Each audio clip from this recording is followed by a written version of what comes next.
An old fashion man, मैं किताबें पढ़ने वाला बनता था शुरू से ही। मेरे बाप के घर भी लाइब्रेरी थी, मेरा घर लाइब्रेरी था, मेरे अपने घर में भी लाइब्रेरी है, मेरे हर घर में लाइब्रेरी है। मेरी किताबें जब ट्रांसफ़र होती हैं, मेरे बच्चों की सूट केस जब कनाडा से पाकिस्तान, पाकिस्तान से कनाडा ट्रांसफ़र हो जाते हैं तो मुझे लाखों रुपए देने पड़ते हैं लोड के, ओवर वेट के, क्योंकि वो किताबें होती हैं उसमें।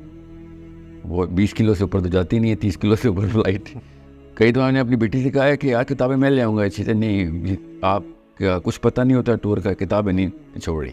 अब बच्ची है मेरी भी छोटी। सो ये किताब कल्चर क्रिएट करना पड़ता है। बात कहीं और ना चली जाए।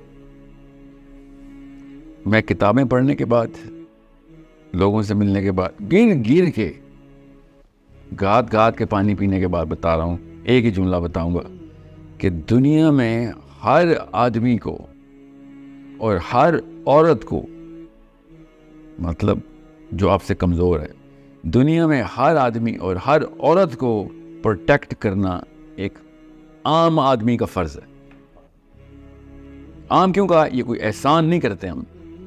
दुनिया की हर औरत आपने प्रोटेक्ट करनी है। आपकी प्रेजेंस में लोग इतने नॉर्मल और रिलैक्स हो जाएं कि ये मौजूद है, आप कुछ नहीं हो सकता।